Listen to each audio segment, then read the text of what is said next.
Hi, I'm Brian Fox. Welcome to I Hate Rock Music. Another one of my episodes about great lost rock albums that I still dream about. And in this case, the legendary band Babyface. Of course, a lot of people know about this legend by now, but if you haven't heard about it, it's truly a inspired combination. Ritchie Blackmore, Ian Pace, and Phil Lynott. So two members from Deep Purple and Phil Lynott from Thin Lizzy. And apparently they are all admirers of each other. Brian Downey said that when he saw Ritchie Blackmore play, he was blown away.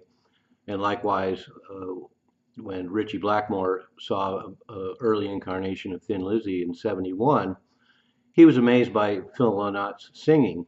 And so they hatched a plan to put together a band. And the articles are kind of confusing. There's talk about them actually going into a studio in 1971, but most articles talk about them going into the studio, Delane Studios, in 1973 with the demise of Deep Purple Mach 2.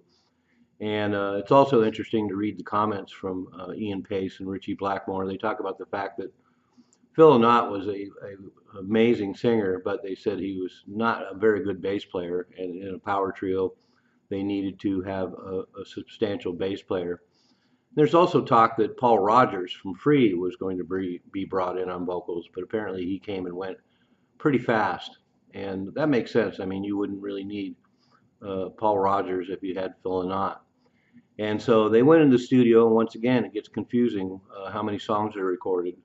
Some reports say they recorded 3 songs. Some report they recorded 4 songs. Some report they recorded 5 songs. And then the counts get even more confusing because some suggest that only some backing tracks were recorded.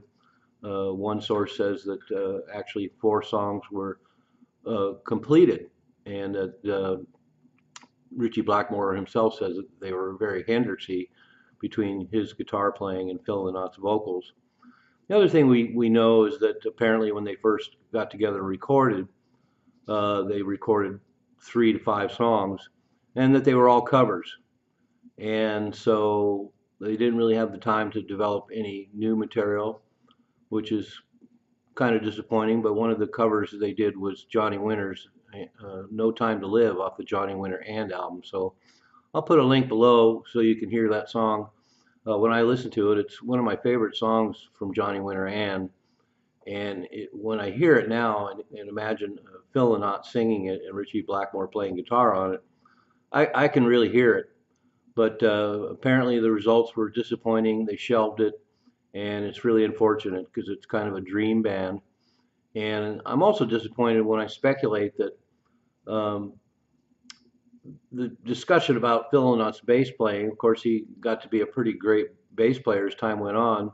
It's really unfortunate that they didn't try it again in, say, '74 or '75, because it just would have been an exceptional combination, at least on paper. And certainly when I listen to Deep Purple and then I listen to Thin Lizzy albums from the '70s, seems like it could have ended up being a really great combination, and I'm sure they would have written some interesting material together.